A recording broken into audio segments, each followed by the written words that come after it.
Da, gospodine Mazalica, evo iz RS-a često dolaze poruke da OHR treba otići iz BiH, a poznato je da se OHR oglasio i kada je sam nacrt bio ovoga zakona i da su rekli da ovo ne ide, to jest da bi moglo za posljedicu imati odgađanje procesa tranzicije OHR-a. Zašto idete suprotno onome što je OHR rekao? Da radi po svome, znači ja izbjegavam politizaciju pitanja, služim se isključivo činjenicama, citiram Ustav, citiram zakone i tako dalje. Mislim da mi imamo pravno uporište u ovome što radimo kada je u pitanju stranka čiji sam ja član i član glavnog odbora. Mislim da gospodin Džaferović iznosi prevashodno političke formulacije, da ne može entitet raditi državni posao, kontradikcija entitetski zakon državnom nivou, o državnoj imovini, to je apsolutno nebitno u ovom smislu. Znači mi govorimo o tome da nadležnost države, to jest nadležnost Bosne i Hercegovine nije uređivanje svojinskih obligacionih odnosa. Republika Srpska je prije svega nizom zakonskih propisa uredila svojinski status od strane OHR-a popisanih nekretnina u Republici Srpskoj, zakonom penzijskom i invalidskom osiguranju, zakonom o kulturnim dobrima, zakonom o području Donja Gradina, zakonom o agenciji za pružanje usluga vazdušne plovidbe, zakonom o vodama, zakonom o poljoprivrednom... Dobro, i tako dalje, da. Gospodin Raut, evo, kaže gospodin Mazalica iz SNSD-a, sve ovo ide nekako po zakonu, po zakonima. Međutim, vi ste još svojevremeno, dakle, kad je bio nacrt zakona, kazali da se ovim otvoreno krše zakoni i odluke koje je nametnuo visoki predstavnik i poručili ste da ovo izravan nasrtaj na ustavno ustrojstvo BiH koje je definirano, jeli, Dejtonskim mirovnim sporazumom. Jeste, dakle, ne radi se samo o zakonima koje je nametnuo visoki predstavnik. Radi se o članu 1 Ustava Bosne i Hercegovine, koji znamo napisan je u Dejtonu i prva stvar u Dejtonu koju je Milošević tražio je takozvani teritorijalno-funkcionalni princip raspodjele državne imovine. U smislu da bi samo mali dio objekata pripadao državi Bosne i Hercegovine za ono što je potrebno da vrši svoje nadležnosti. Milošević to nije dobio u Dejtonu i ja ovoj gospodinu Manjalucu obećavam da to neće dobiti sada 15 godina nakon Dejtona.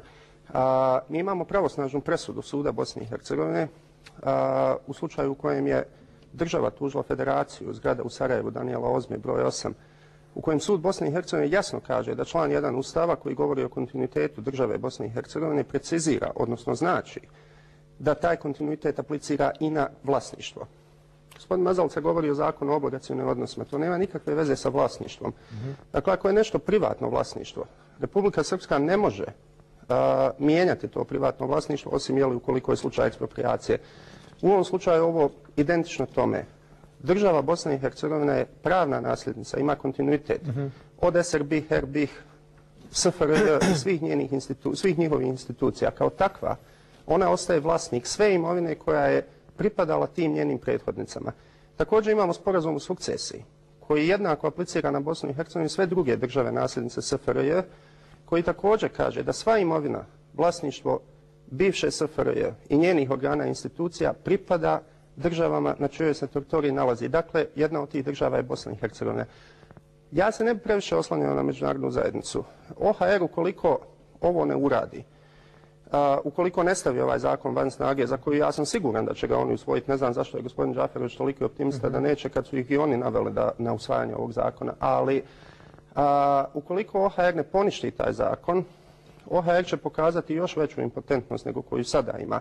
Ali ono što će stranka da BiH uraditi, ja to opet obećavam, je ono u čemu smo najbolji, u čemu smo dokazali da smo najbolji, a to je da ćemo ovo riješiti na sudovima. Da. I vlasništvo to, ukoliko ga upiše na Republiku Srpsku, ukoliko pokušaju prodati, niko ko to kupi neće imati sigurno vlasništvo nad tim. Samo kratko, ukoliko dakle na kraju evo i zakon bude usvojen, svojevremeno se iz OHR-a poručili, ako stupi na snagu, da njime ne može biti ukinuta zabrana visokog predstavnika iz 2005. Pa ne može biti ukinuta, naravno, zato što se zna šta su odluke visokog predstavnika, one su na državnom nivou i entitetski zakon to ne može ukinuti. Ovo će biti jedan pravni nasrtaj, oni će usvojiti taj zakon i onda će pokušati prodavati. Jer pazite, ovdje se ne radi prije svega, ovdje se ne radi o zgradama, ovdje se ne radi o imovini.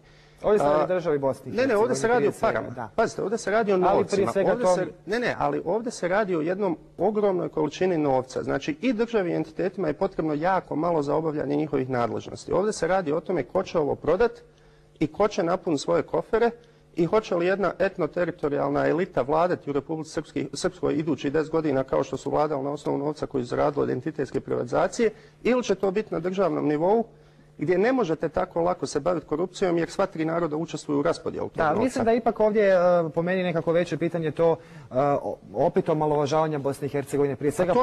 To naravno, pokušavaju udariti temelje državnosti, ali kažem, mi smo na sudovima već dobili jedan slučaj i dobit ćemo sve iduće. Gospodine Džaferoviću, iz Republike Srpske su poručili da je ovo pitanje do sad nikako nije moguće da se riješi i da upravo zbog toga oni su ušli u ovaj proces traženja rješenja, kako kažu. Pa pazite, vi ako razgovarate o rješenju nekog problema i ukoliko stalno obstruirate rješenje, a onda kasnije donesete svoje rješenje i kažete da ste ga morali donijeti zato što niste mogli donijeti rješenja, a poznato je da zajedničko rješenje, a poznato je da je to rezultat vaše obstrukcije, onda nemate pravo optuživati nikog drugog za postupke koje činite. Dakle, nije to bio cilj.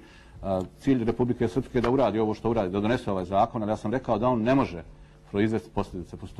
Postoji odluke visokog predstavnika i potpuno je dakle jasno da ovaj zakon ne može proizvesti nikakve posljedice, pravne posljedice, i ja zbog toga smatram da ovo o čemu sam govorio, da oni treba da se okane ovoga posla i da je to prije svega politizacija